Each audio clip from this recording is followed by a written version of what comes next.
Bienvenue à tous dans la deuxième vidéo de comment sécuriser un formulaire de contact avec Laravel.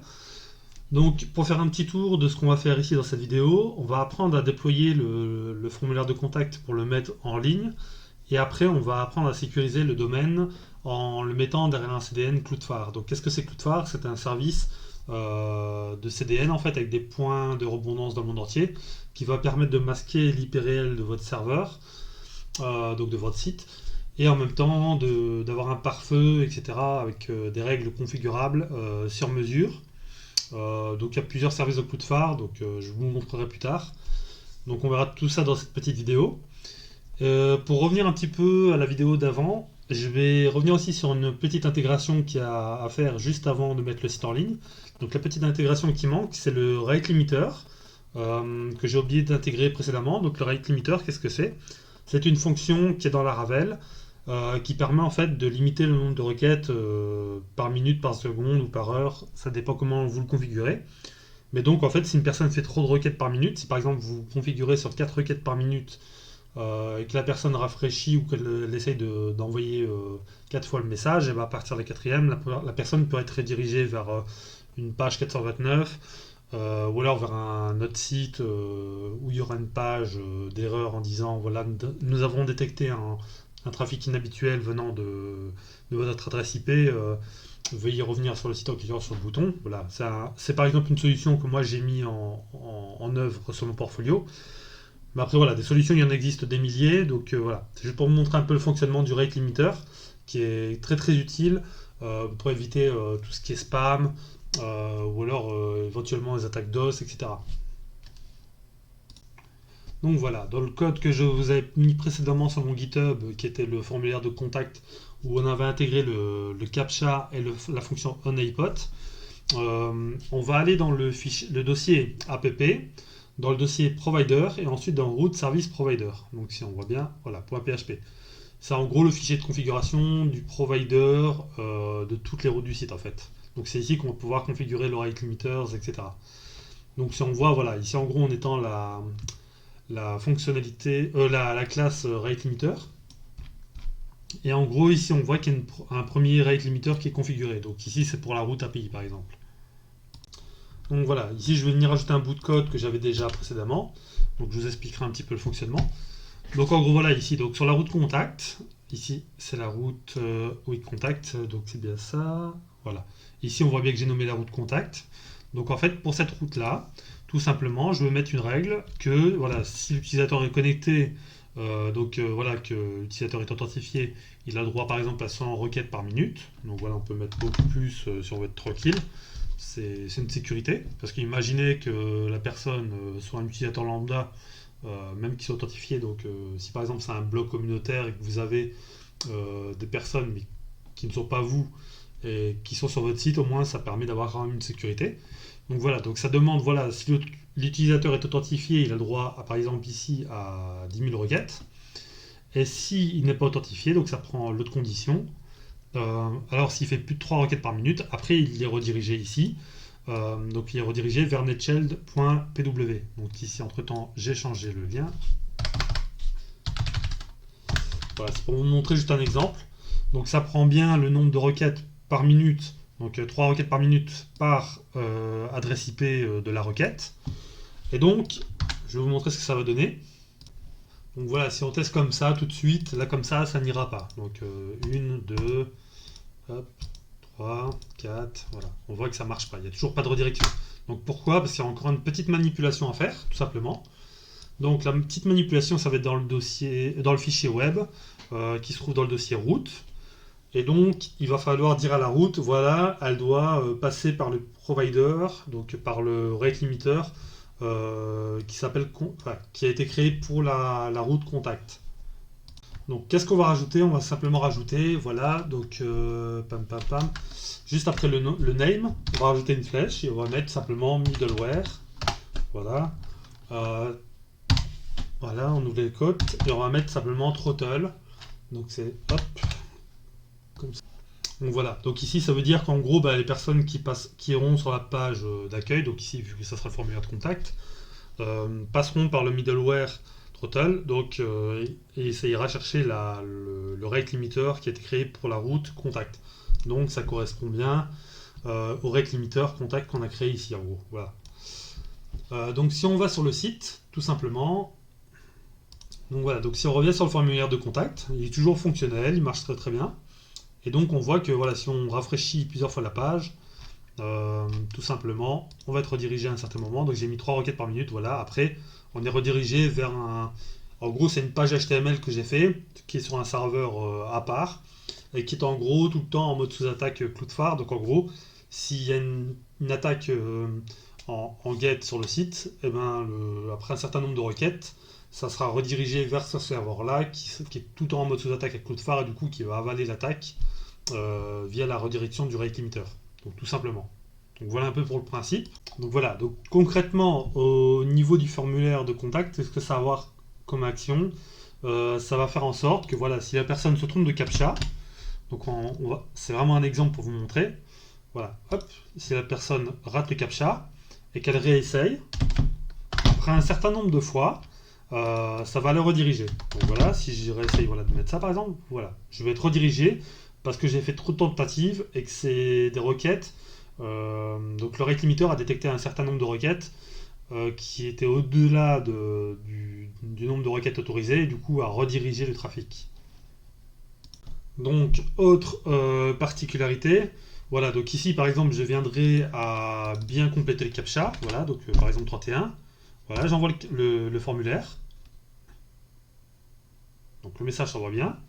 Si j'essaye voilà, de remettre quelque chose au hasard, hop, tac, c'est vraiment pour remplir, pour vous montrer, tac, voilà, on refait encore on envoie encore le message, voilà, donc je le renvoie encore, voilà, le formulaire va encore s'envoyer, et ici il va détecter qu'on est dans la 4e requête, et vu qu'on a mis que 3 requêtes par minute, il va détecter que la 4e est en trop, et du coup, qu'est-ce qu'il va faire? Voilà, il va simplement nous rediriger vers la page, parce qu'il va détecter qu'on a envoyé 3 mails en moins d'une minute, ce qui était autorisé, mais le 4e, il ne va pas le laisser passer, et du coup, qu'est-ce qu'il va faire? Il va encore rediriger vers la page qui absorbe tout le trafic malveillant, en fait.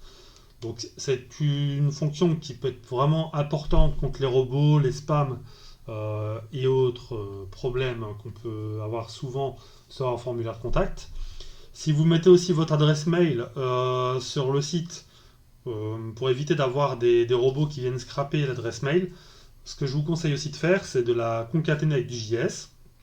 Et comme ça va faire un genre d'offuscation pour protéger les robots en fait. Donc voilà, après des systèmes pour protéger le mail des robots, ça il y en a quand même pas mal. Il y en a même que ce soit sur WordPress, en PHP, en JS ou quoi, il y a pas mal d'options. Mais voilà, la concaténation en JS, ça reste quand même un classique. Donc ça peut protéger pas mal des robots. Donc maintenant la prochaine étape, qu'est-ce que ça va être? Ça va être de mettre le formulaire de contact en ligne. Donc ça je vais vous montrer comment configurer le htaccess. Et ensuite, on mettra le nom de domaine de guilders.xyz derrière Cloudflare pour le cacher des attaques, donc que ce soit des attaques par déni de service ou de bots ou des choses comme ça. Donc d'abord, on va aller sur le site de Cloudflare pour s'inscrire et pour déjà faire les réglages avec le nom de domaine, parce que on aura une propagation qui va se faire, donc il va falloir le temps de laisser le nom de domaine faire une propagation au niveau des DNS. Donc on va enlever en gros le DNS de l'hébergeur pour mettre ceux de Cloudflare. Et du coup, il va falloir attendre que ça se propage au niveau des points de rebondance dans le monde entier pour que les DNS changent en fait. C'est pas forcément instantané. Avec Cloudflare, c'est assez rapide. Lorsque vous créez par exemple un nouveau sous-domaine sur le nom de domaine pour qu'il soit actif et ne pas avoir une propagation très longue comme des fois on peut attendre 24 heures chez certains hébergeurs. Avec Cloudflare, vu qu'ils ont un certain nombre de points de relais dans le monde entier, en général quand vous créez un sous-domaine, il est quasiment actif quasiment tout de suite ou au gros maximum un quart d'heure. vous avez votre nom de domaine avec le SSL qui est actif.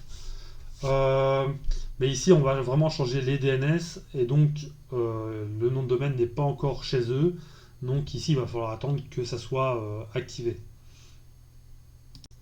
Donc on va aller sur le site de Cloudflare ici, qui est cloudflare.com, et on va aller s'inscrire avec une formule gratuite qui pour un petit site est largement assez, sauf si vraiment vous avez besoin de plus de 5 règles de pare-feu et éventuellement des logs plus approfondis et des règles vraiment sur mesure beaucoup plus poussées. Mais voilà, pour un petit site classique genre un blog ou un truc comme ça, c'est largement suffisant, il n'y a pas besoin de mettre 20 euros. Même voilà, même si c'est pas grand chose, dans un service qui est largement pas mal pour un produit gratuit. Donc on va aller juste sur s'inscrire, voilà. Vous allez arriver sur une page d'enregistrement où on va mettre juste un login mot de passe. Donc voilà, donc le login ça sera votre adresse mail et le mot de passe ça sera celui que vous allez mettre. Les mots de passe, je vous conseille vraiment de mettre des mots de passe de 36 caractères minimum.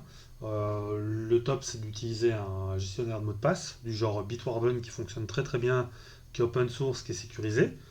Parce que à l'heure actuelle, les mots de passe de 8 caractères c'est vraiment plus safe et du coup le top c'est minimum 36 caractères avec des chiffres, des lettres en minuscules, majuscules, des caractères spéciaux, donc ça peut être des plus, des moins, des arrobas, des choses comme ça.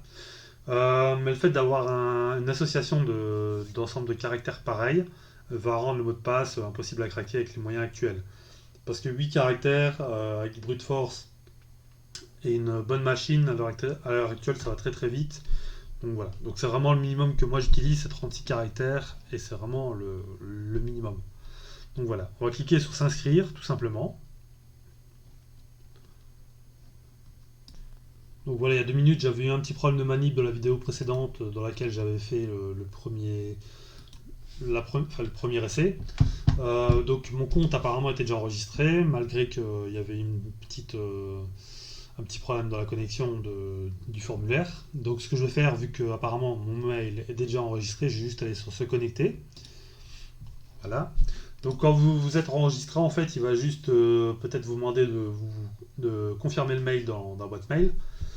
Et après, il suffira juste de vous connecter ici via le formulaire de login. Donc voilà, tout simplement. Tac, le point qui manque.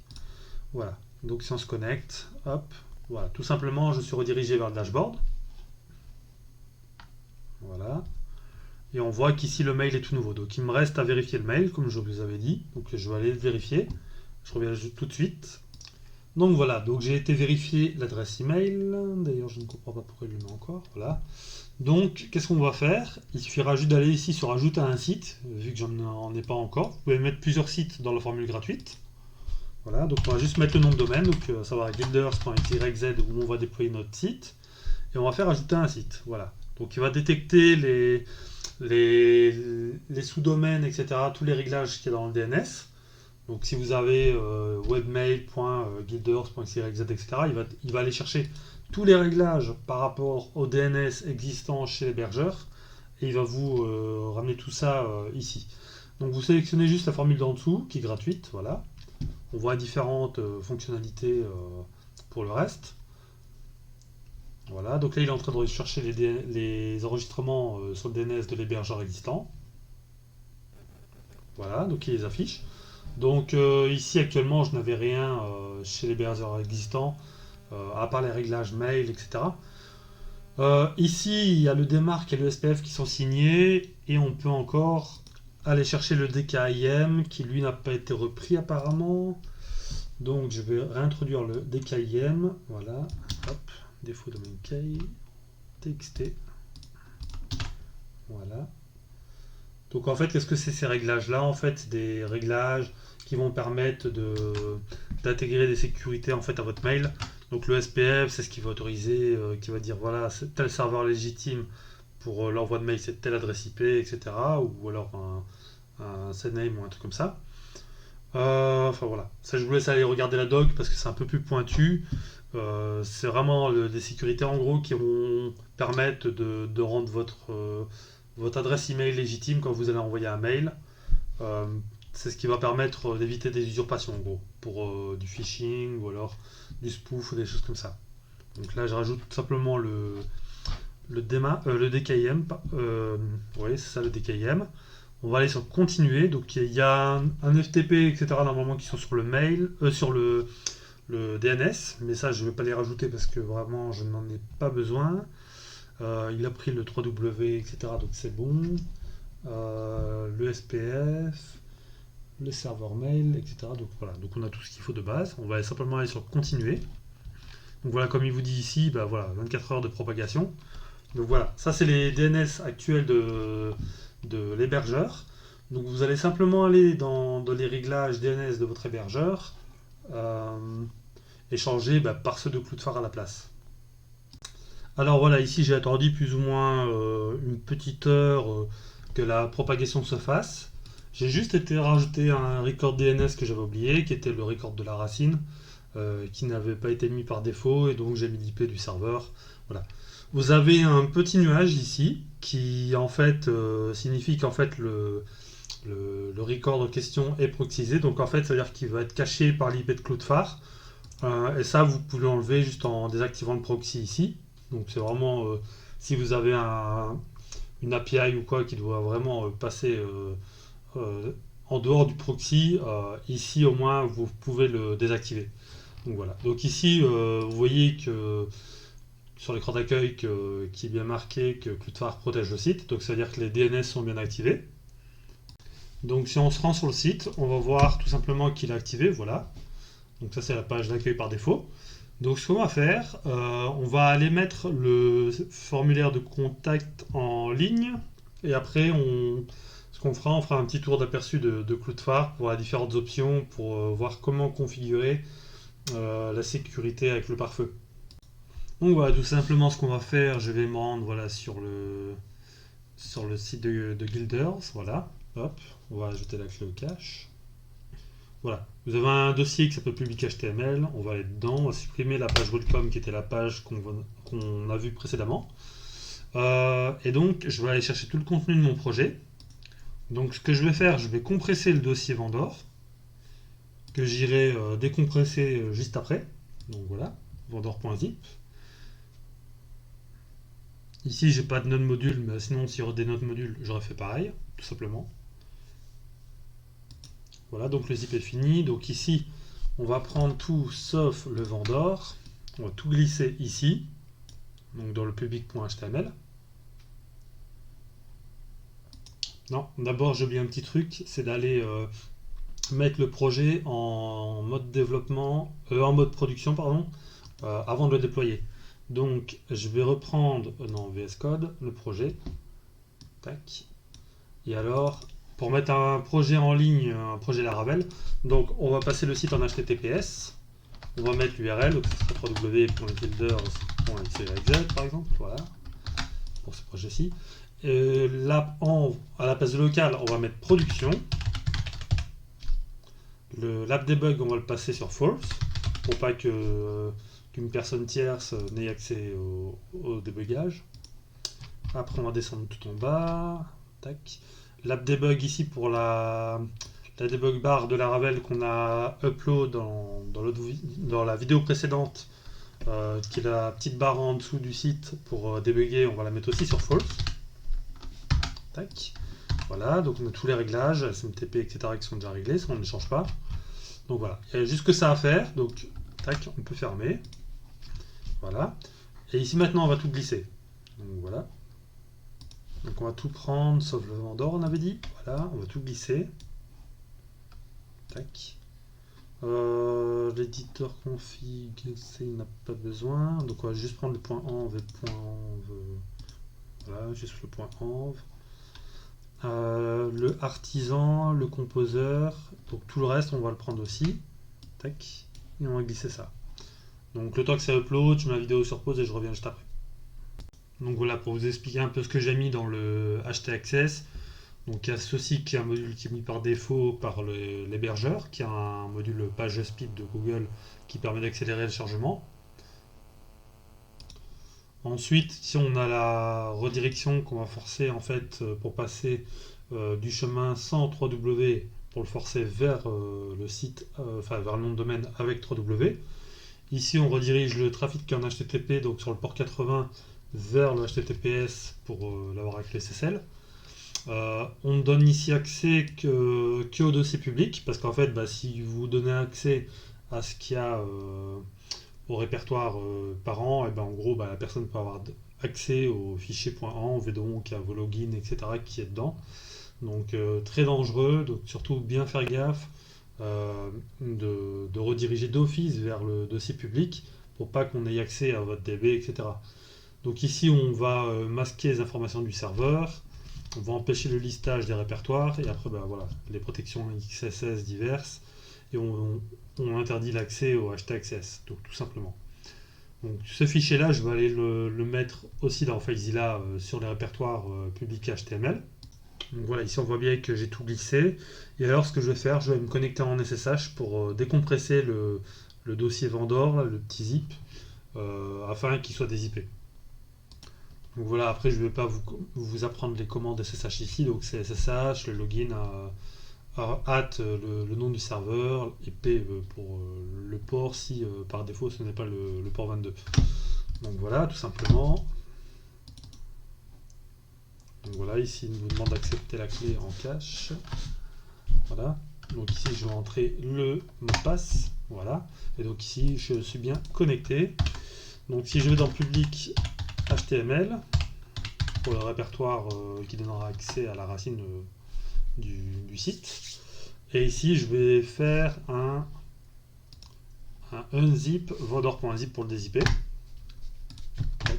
Voilà, donc là il est bien en train de dézipper. Il va alors décompresser tous les packages du projet. Alors pourquoi je le dézip ici comme ça en ligne de commande et pourquoi je l'ai transféré en zip? C'est pour éviter de transférer le dossier Vodor classiquement sans le compresser. Et là alors vous en avez pour des fois une bonne heure selon votre bande passante pour le transférer. Donc le fait de le zipper et de n'envoyer que le zip et après de le dézipper sur le serveur, ça va beaucoup plus vite. Vous gagnez du temps énormément et alors du coup ça prend même pas 5 minutes à transférer. Donc voilà, donc si vous avez bien suivi toutes les étapes que je vous ai indiquées jusque maintenant, donc du htaccess, déploiement du projet, etc., de zipper, etc., le dossier, si on va dessus, donc si on va sur l'URL du site, tout simplement, voilà, on va avoir le site qui va apparaître. Voilà, il y a aussi les 3W qui apparaissent parce que j'ai demandé à forcer sur le 3W, donc si on teste même sans, ça va rediriger automatiquement. Donc voilà, on voit que le formulaire fonctionne parfaitement. Donc je vais indiquer un nom et un prénom, voilà. Je sais pas, je vais mettre contact la guilde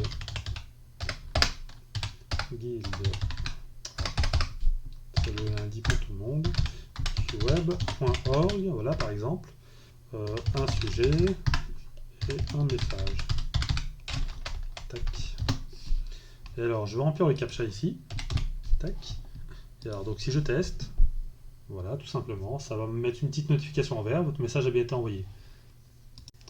Donc voilà, donc si on regarde mon IP actuel, donc voilà, je vais rafraîchir.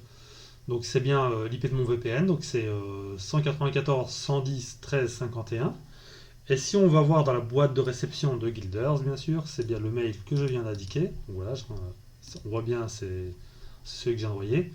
Et si on regarde l'IP, on voit que l'IP de la personne qui a fait la requête apparaît aussi, et c'est exactement la même. Donc le recueil de l'IP est fonctionnel, l'adresse email du contact est fonctionnelle, le contenu du message est fonctionnel, et le sujet du message est fonctionnel.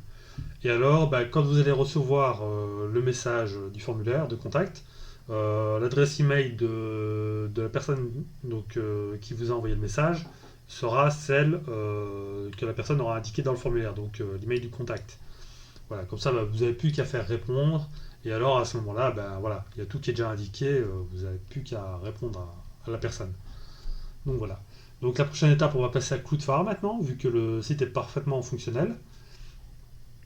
Donc voilà, donc si on reprend l'URL du site, hop, tac, et qu'on va ici dans Checkhouse par exemple, voilà, tac, il nous dit voilà que l'IP est attribué à Cloudflare et non à celle de Planet Toaster. sur laquelle le site est hébergé à la base.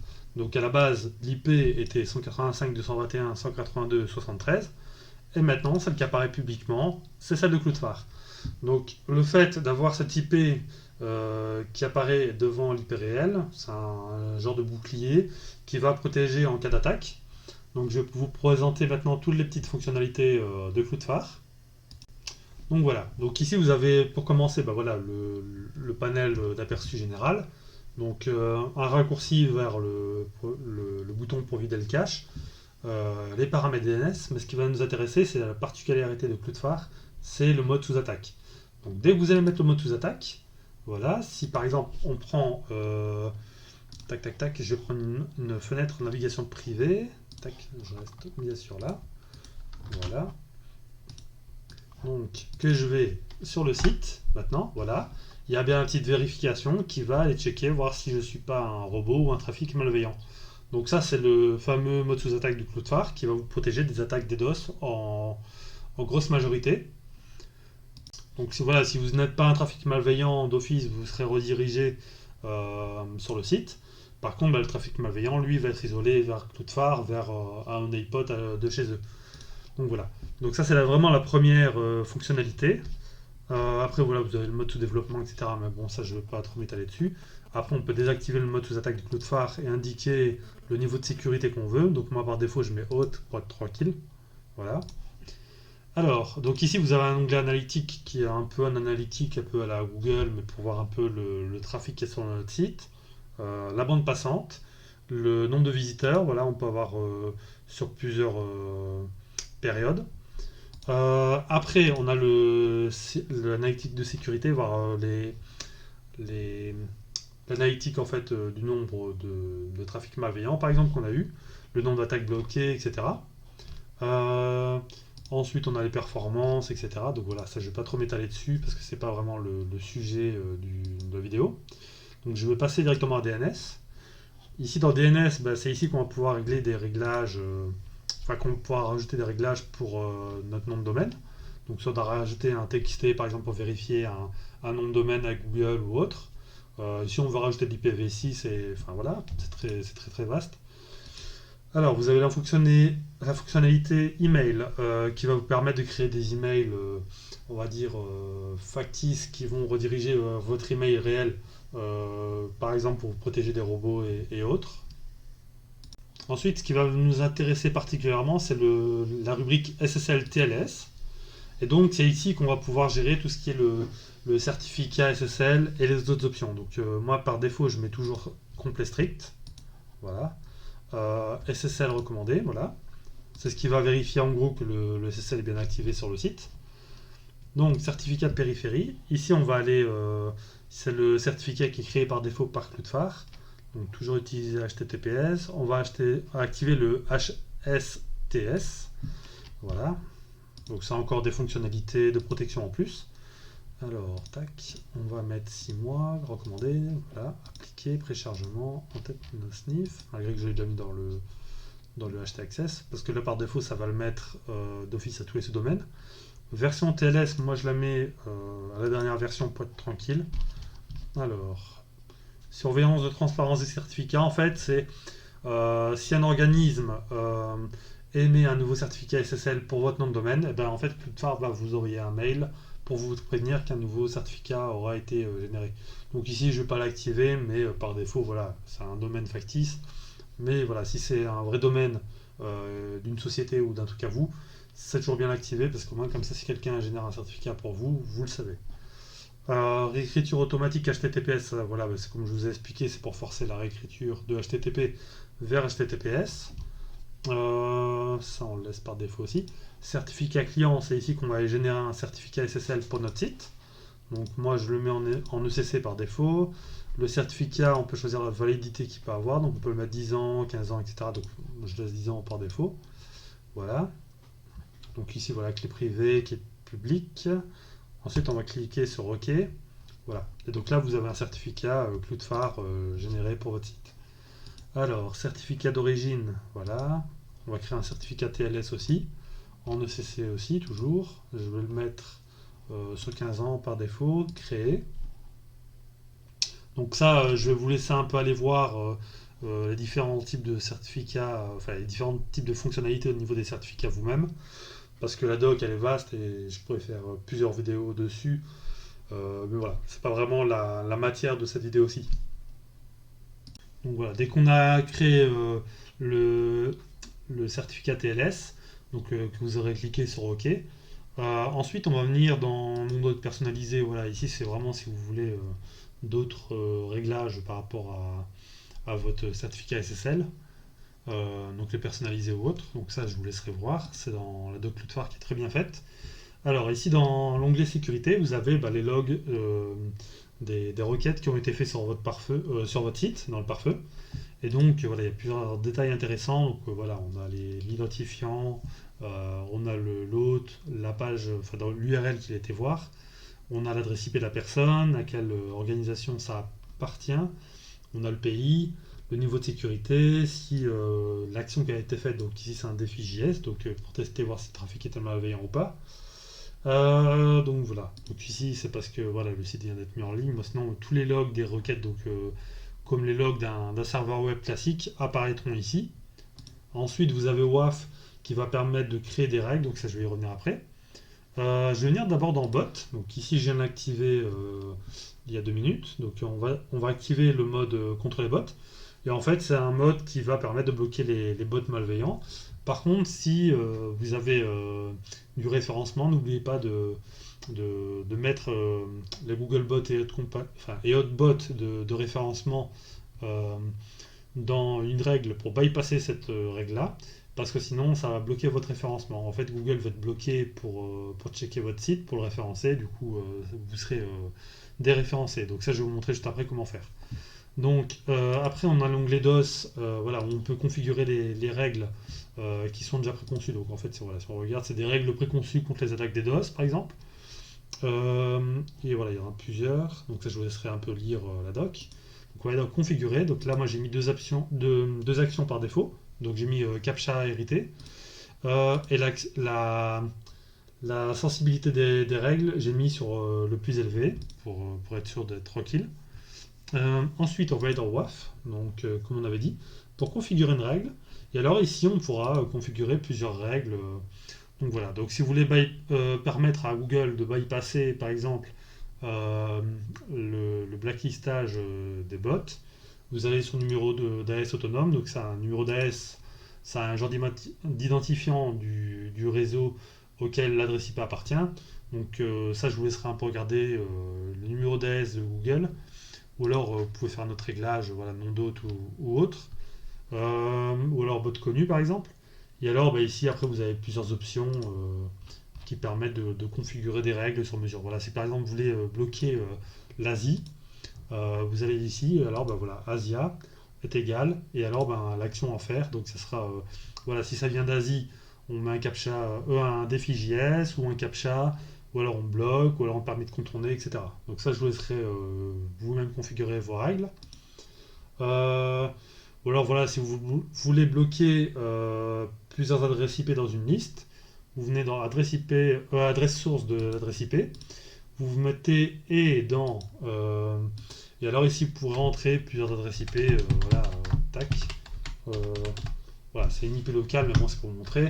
Et alors ici, après, on peut mettre plusieurs adresses IP à l'infini, quoi. Donc ça, je vous laisserai voir. Voilà, donc ça, c'est si jamais vous avez des doses d'adresses IP ou qui sont malveillantes ou autres, si vous détectez une attaque d'une certaine source, vous la bloquez ici. Ça peut être un pays, un continent, des cookies, un numéro d'AS, voilà, une version HTTP, un score de menace, si vous voulez mettre d'autres options plus poussées ou un agent utilisateur. Voilà, ça je vous laisserai regarder. Donc voilà, donc ici on va annuler pour annuler la règle. Voilà. Dans les paramètres, voilà, on retrouve le niveau de sécurité, donc qui est sur haut, comme je vous ai montré tout à l'heure. La durée d'expiration du défi, donc c'est quand on aura fait un CAPTCHA ou qu'on aura passé un défi JS. On peut le laisser sur une demi-heure par défaut. Alors il y a d'autres options ici qui permettent de sécuriser aussi par rapport au WAF. Ça je vous laisserai encore aussi aller voir la doc. Access, Access, on va pas s'en servir dans notre cas. Donc il y a speed, voilà, c'est le par rapport au chargement de la page, donc c'est un peu comme Lightroom, j'ai envie de dire. Ça, en fait, il va vous montrer la différence avec et sans clou de phare, ce que ça donne au niveau du chargement. Donc si on vient voir ici, il va vous montrer le temps que ça prend. Il y a les aperçus entre si on passe par clou de phare ou sans. Donc c'est un peu long à faire le test, donc je vais passer cette étape. Euh, donc ici, voilà, vous avez plusieurs options qui permettent d'accélérer le chargement, la compression, etc. Tac, tac, tac. Voilà, ça c'est encore une option que j'active. Voilà, après il y a plein d'options, mais ça je ne saurais pas toutes vous expliquer. Rocket Loader, c'est pour améliorer aussi le chargement du site, donc on peut l'activer. Browser Insight, ça je ne l'active pas. Dans Cache, c'est ici qu'on va gérer le cache en fait, donc voilà, la durée du TTL, si on veut un module qui alerte si on a des images pornographiques qui viennent de notre site ou autre, il y a un module ici qui est fait pour. Euh, Ici c'est en rapport avec le référencement, c'est pour les robots d'indexation. Always Online, c'est un module qui va vous permettre de garder une copie hors ligne de votre site si jamais voilà, votre site est HS par un DOS ou que le serveur est HS ou quoi. Ça va permettre de garder une copie en cache de votre site. Ici, ça je vous laisserai voir aussi. Donc ensuite, dans mise en cache hiérarchisée, ça je ne vais pas y aller parce que c'est encore une option mais qui doit, je crois, être payante. Vous avez plein d'options qui sont dans l'option pro, mais voilà, après, ce n'est pas vraiment primordial de l'avoir. Donc ici, on va être dans réseau, hop, tac. Et ici, il y a quelques options à activer. Non, ce n'est pas ici. Donc paramètres. Voilà, donc ici, on va pouvoir activer le type de normalisation. Ça, je vous laisserai voir un peu la doc aussi. Normaliser les URL, voilà, c'est par exemple pour enlever les tokens coup de phare, etc. Réseau, voilà. Donc c'est ici qu'on va pouvoir activer par exemple la reprise des 0 RTT, qu'on va pouvoir activer le gRPC. Donc ça on peut les activer, tac. Les WebSockets, ici qu'on va pouvoir autoriser le traffic Tor à être acheminé vers votre site. Ajouter une en-tête pseudo IPv4, donc c'est ce qui va permettre de rajouter une en-tête IPv4 quand un site utilise l'IPv6, comme c'est marqué. Donc voilà, le reste on laisse par défaut et normalement je pense que tout est fait, à part peut-être dans Scrap Shell. Voilà, protection contre les hotlink, on l'active aussi. Obfuscation des adresses email, voilà, c'est ce que je vous ai parlé aussi tout à l'heure, c'est un module qui permet d'offusquer les adresses mail qui sont affichées en fait sur les pages du site pour les cacher des robots. Donc voilà, il y a une protection en plus, c'est pas plus mal. Donc voilà, donc ici on a fait le tour. Donc pour résumer, qu'est-ce qu'on aura fait sur le formulaire de contact? Donc on aura fait en plusieurs étapes la création du formulaire. On aura installé un honeypot qui va permettre au robot qui va remplir le champ d'être bloqué, parce qu'en gros le champ, s'il est rempli, ça n'envoie pas le formulaire, et s'il est vide, on pourra envoyer le formulaire. Donc qu'est-ce que c'est le honeypot? C'est un champ vide qui n'est pas visible par l'utilisateur car il est caché.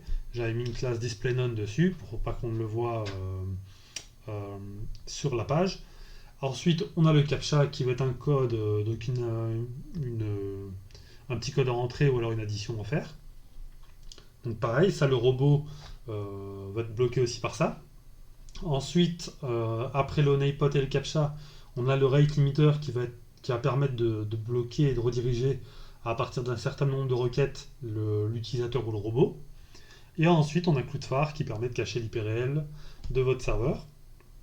Et donc ainsi d'être protégé des robots, des attaques DDoS, etc.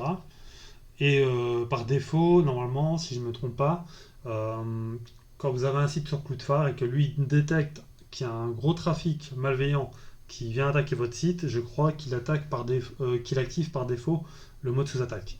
Donc voilà, ça c'est à vérifier, mais voilà. Donc c'était vraiment pour faire un tour global des protections qu'on pouvait mettre en place. Et prochainement, dans une vidéo qui verra le jour par après sur le site, je vous montrerai que voilà, si vous n'avez pas une passerelle SMTP, donc un serveur mail distant, et un autre gros fournisseur pour la réception des mails, il est possible en fait via Cloudflare de récupérer l'IPRL du serveur, car Cloudflare pour le serveur mail rajoute un identifiant, en gros un genre d'alias dans les DNS, et donc par ce moyen-là on a le moyen de récupérer l'IP réel du serveur où est hébergé le site. Donc voilà, j'espère que cette vidéo vous a plu. Dans les prochaines vidéos, on verra DinFi, qui est un parfait open source français, et on verra aussi Proxmox, qui est un hyperviseur open source. On a aussi CyberPanel, qui est aussi dans le menu. Donc CyberPanel, je vous montrerai plus tard dans la prochaine vidéo. C'est un genre de cPanel, on va dire, pour faire simple, mais qui est installable en gros sur un VPS et qui marche avec Lightspeed en back-end côté serveur. Donc Lightspeed, pour ceux qui ne connaissent pas, c'est un concurrent de Apache et Nginx, mais qui lui est en HTTP3 et qui est beaucoup plus performant, qui est la nouvelle norme dans le monde du web. Beaucoup d'hébergeurs sont passés à Nginx pour le côté performance, etc. Et donc on verra comment l'installer donc sur un VPS et comment ajouter un nom de domaine, ses particularités, ses avantages, etc. Donc voilà, n'hésitez pas à vous abonner et je vous dis à plus.